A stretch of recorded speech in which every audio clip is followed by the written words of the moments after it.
फूलों का तारों का सबका कहना है, एक हजारों में मेरी बहना है, सारी उम्र हमें संग रहना है। फूलों का तारों का सबका कहना है। आज छोटी की बहुत ज्यादा याद सता रही है। उसकी शादी को 2 साल गुजर गए। छोटी को देखने के लिए मेरी तो आंखें तरस गई। आज मैंने बहुत बुरा ख्वाब देखा। मन कर रहा है उड़ के छोटी के पास पहुंच जाऊं, पर कैसे? बाबूजी की इज्जत की वजह से आज हम सब पछता रहे हैं। पता नहीं छोटी किस हाल में होगी।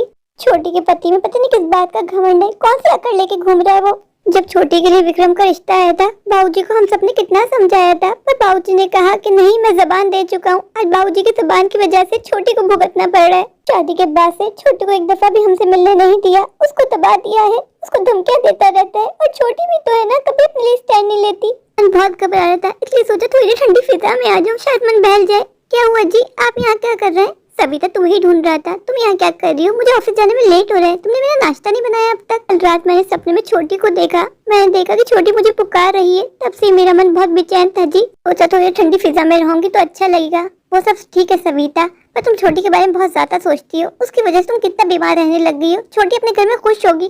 क्यों तुम छोटी के बारे में तो सोच सोच के खुद बीमार पड़ रही हो? वो तो ठीक है जी, पर मैं क्या करूँ? वो मेरी छोटी बहन है, मैं उसको भुला ही नहीं भूल पाती। मैं आपसे कुछ मांगू तो क्या आप मुझे देंगे? आज तक कुछ मना किया मैं तुम्हें देने के लिए? बोलो क्या चाहिए? आपके ऑफिस चले जाने के बाद क्या मैं छोटी से मिलने उसके घर जा सकती हूँ? मैं तुम्हें नहीं रोकूंगा सविता, लेकिन वो अपने बहन के पति को जानती हो ना, वो कितना बदतमीज इंसान है। किसी को आने नहीं देता अपने घर। तुम छोटे से मिलने उसके घर जाओगी, वो तुम्हारे साथ बदतमीजी करेगा। और तुम जानती हो सविता, कोई भी तुम्हारे साथ बदतमीजी करे वो मैं बर्दाश्त नहीं कर सकता। उसकी चिंता आप मत कीजिए, ऐसा कुछ नहीं होगा। ठीक है, तुम चली जाओ। ड्राइवर को साथ लेके जाना और बच्चों के लिए कुछ फल फ्रूट ले जाना। मैं बहुत भाग्यशाली हूँ जी, जो मुझे आप जैसा पति मिला।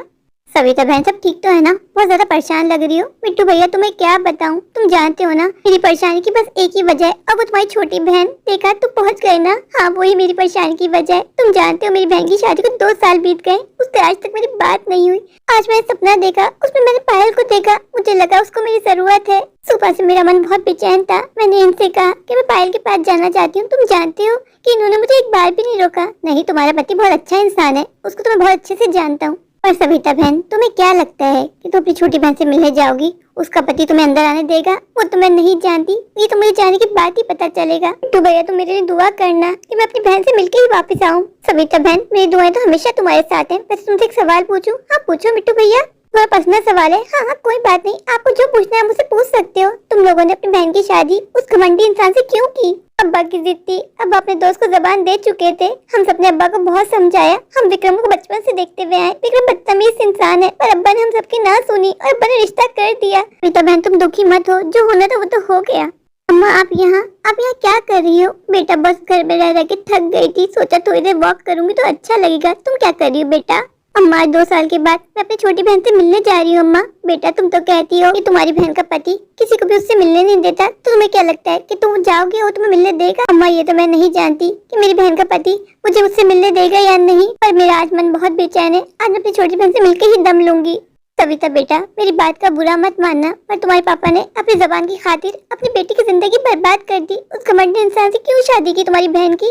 तुम्हारी छोटी बहन पायल कितनी हसीन, कितनी खूबसूरत थी, उसको तो कोई भी लड़का मिल जाता, पर तुम्हारे पापा ने किसी की ना सुनी। तुम्हारे पापा को मैंने कितनी समझाने की कोशिश की थी। मैं विक्रम को बचपन से देखती हुई आ रही हूँ। वो निकम्मा नकारा है, न काम का न काज का। उसके हाथों अपनी बेटी दे दी। अम्मा, तू ठीक कह रही है, पर हम क्या कर सकते हैं? हमने तो उसको छोटी किस्मत मान ली। अम्मा, बेटा इंसान का यही तो है, करता अपने हाथ से। अच्छा हुआ तो मैंने किया, बुरा हुआ तो किस्मत पे डाल दिया। चलो, मैं दुआ करूंगी कि तुम्हारे हक में बेहतर हो। तुम मिल लो आज अपनी बहन से। अब्बा, तुमने अच्छा नहीं किया पायल के साथ। गुरुमा प्रणाम। गुरुमा, आप यहाँ कैसे? बेटा बहुत दिन हो गए थे तुम सबसे मिले हुए, तो सोचा तुम लोग से मिलने के लिए गाँव आ जाऊँ। कैसे हो तुम सब?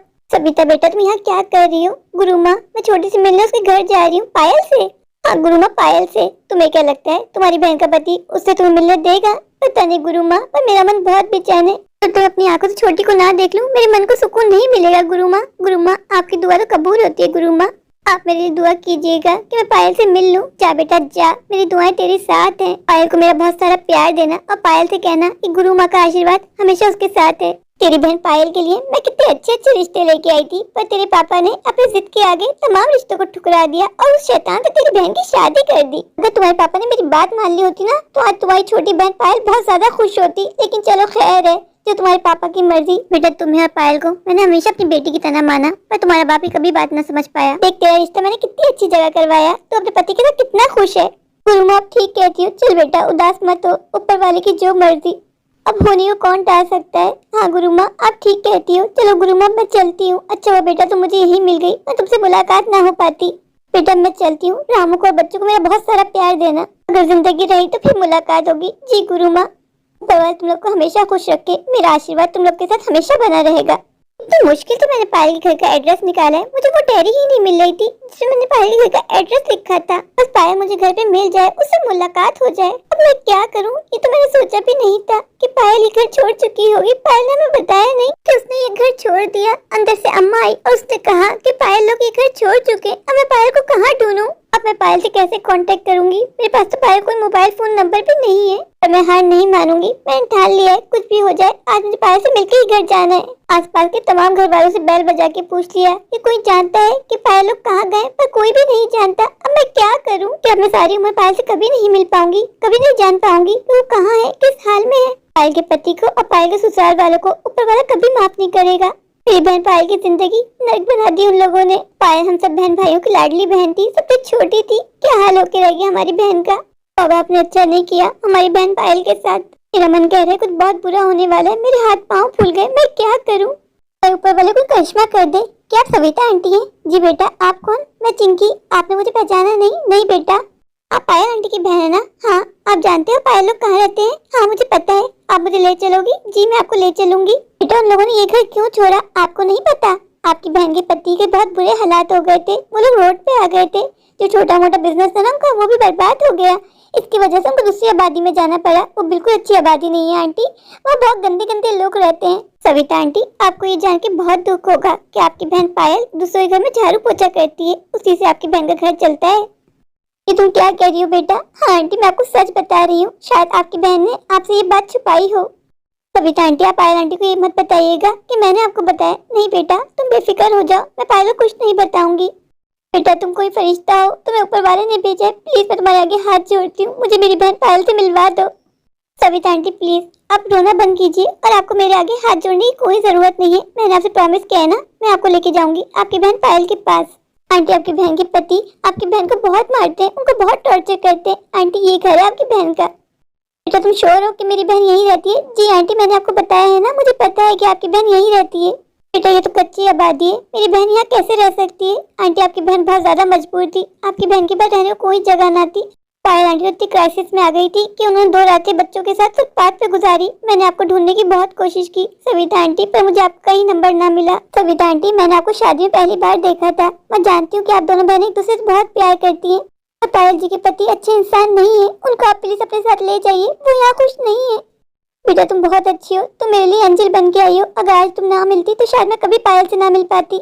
सविता आंटी पायल आंटी के पति रोज पी के आते हैं, उनको बहुत टॉर्चर करते हैं, बच्चों को भी बहुत मारते हैं। प्लीज अपनी बहन को और बच्चों को यहाँ से ले जाइए बहुत दूर। मेरी बहन के साथ इतना बुरा होगा ये तो मैंने सपने में भी ना सोचा था। दी आप यहाँ कैसे? छोटी अपने बहन से गले नहीं मिलेगी। दी मैं इस काबिल नहीं हूँ कि आपसे गले मिल पाऊँ, मेरे पास से बहुत बू आती है। दी आप बर्दाश्त नहीं कर पाओगी। छोटी तूने ये बात कह के मुझे एक पल में पराया कर दिया। सविता दी आप यहाँ क्यों आई? आपको यहाँ नहीं आना चाहिए था। छोटी तू मुझे भूल सकती है, पर मेरा दिल जानता है कि ऐसा कोई पल नहीं गुजरा जब मैं तुझे याद ना किया हो। दी प्लीज तुम चली जाओ, इनके आने का समय होने वाला है, ये किसी काम से दूर गए पर ये आने वाले हैं। दी अगर विक्रम जी ने आपको यहाँ देख लिया तो बवाल हो जाएगा, तो जब भी विक्रम की पड़ी है हमारी कोई चिंता नहीं है। छोटी तूने अपना क्या हाल बना के रख लिया है, और तू यहाँ कब आई? तूने मुझे एक कॉल भी नहीं की। छोटी दी अपनी वजह से मैं आप सबको पीड़ा में नहीं डालना चाहती थी, इसलिए मैंने आप लोगों को कुछ नहीं बताया। छोटे अपने अब्बा के फैसले को कोसती हूँ कि अब्बा ने तेरे साथ ऐसा किया, कौन सा बदला लिया अब्बा ने तुझसे? जी प्लीज अब्बा कुछ मत बोलो। दी आप मेरे घर पहली बार आई हो, बताओ क्या खाओगी? तुझे लगता है तुझे इस हाल में देख के मेरे गले से निवाला भी नीचे उतरेगा? छोटी तूने ये अपना क्या हाल बना के रख लिया है, तेरे ऊपर क्या क्या? छोटी तूने ये अपना क्या हाल बना के रख लिया है, तेरे साथ क्या हुआ? तूने उसकी हमें खबर तक ना होने दी, तूने हमें इतना पराया कर दिया। दी आप जानती तो हो कि विक्रम जी मेरे घर वालों को पसंद नहीं करते, मैं नहीं चाहती कि विक्रम जी आप लोगों के साथ बदतमीजी करें, इसलिए मैंने आप सबको छोड़ दिया। दी छोटी बस बहुत हो गया, बहुत कर ली तूने अपनी मनमानी। अपना सामान पैक कर और बच्चों को लेके मेरे साथ मेरे घर चल। नहीं दी मैं कहीं नहीं जाने वाली। छोटी तू क्यों जिद कर रही है? अपना ना सही अपने बच्चों के बारे में सोच। तू ऐसे इंसान के कैसे रह सकती है जो इंसान के रहने के काबिल नहीं है? शैतान है वो, शैतान। दी प्लीज आप यहाँ से चली जाइए, मैं आपके साथ नहीं आ सकती, मैं आपको नहीं छोड़ सकती। दी वो मेरे बच्चों के पिता है। छोटी तू कौन सी मिट्टी से बनी है? तुझे अपने बच्चों को इस हाल में देख के दर्द नहीं होता? क्यों नहीं होता दी? मैं जानती हूँ, मैं बच्चों को जब इस हाल में देखती हूँ तो मेरा मन अंदर से खून के आंसू रोता है। दी तो मैं तुझे छोटी यही तो कह रही हूँ, सब कुछ छोड़ दे और मेरे साथ चल, मेरे साथ मेरे घर। दी मैं आप लोगों को बोझ नहीं बनना चाहती। बहनें क्या बोझ होती है?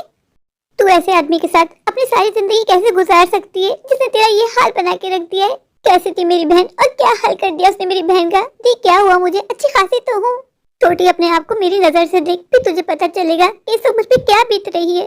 दी मैंने अपनी जिंदगी के साथ समझौता कर लिया है, कॉम्प्रोमाइज। दी अब जैसा भी है मैं इसी हाल में खुश हूँ, मुझे इसी हाल में रहना है। दी बस दी अब मेरा एक ही एजेंडा है कि मुझे अपने बच्चों को तालीम देनी है, उनको बड़ा आदमी बनाना है। दी छोटी तेरा क्या? तेरी कोई जिंदगी नहीं है, तू अपने बच्चों की खातिर अपनी हस्ती मिटा देगी। दी मुझे जितना जीना था मैं जी चुकी हूँ। हाँ तू ऐसे बोली 100 साल की कोई बुढ़िया हो। दी जब मैं पहली बार माँ बनी थी ना तभी मैंने सोच लिया था अब मेरा सब कुछ मेरे बच्चों के लिए है। दी प्लीज आप यहाँ से चली जाओ, इससे पहले कि विक्रम जी आ जाए और वो आपके साथ बदतमीजी करें। दी मैं नहीं चाहती कि विक्रम जी आपके साथ बदतमीजी करें। दी मैं आपके आगे हाथ जोड़ती हूँ, प्लीज दी चली जाओ। छोटी सी तेरे कहने पे मैं यहाँ से जा रही हूँ, पर मैं तुझसे वादा करती हूँ एक दिन मैं लौट के आऊंगी और तुझे साथ लेके जाऊंगी और तुझे बता देती हूँ उस वक्त तेरी इज्जत नहीं चलेगी। दी इतने सालों के बाद तुम्हें यूँ देख के मेरे मन को बहुत शांति मिली। काश मैं अपने प्यारे प्यारे बच्चों से भी मिल पाती।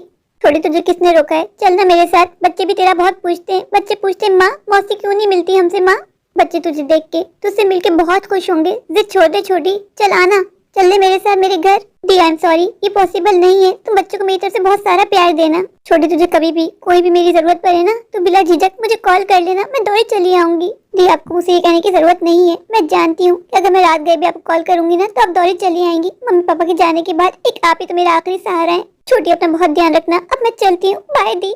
किसी ने सच कहा है कि बहनें ऊपर वाले की ब्लेसिंग होती है। मैंने दी को कुछ नहीं बताया, फिर भी दी के मन को पता चल गया कि मैं दर्द में हूँ, पीड़ा में हूँ। दी दौड़ी दौड़ी मेरे पास चली आई सिर्फ मेरे जानने के लिए मैं कैसी हूँ, किस हाल में हूँ।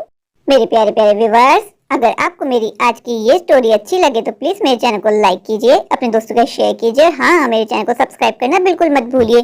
तो अभी जाइए, दौड़ के जाइए, भाग कर जाइए, जाकर मेरे चैनल को सब्सक्राइब कर दीजिए, मुझे ढेर सारा प्यार दीजिए, मुझे सपोर्ट कीजिए। Thank you.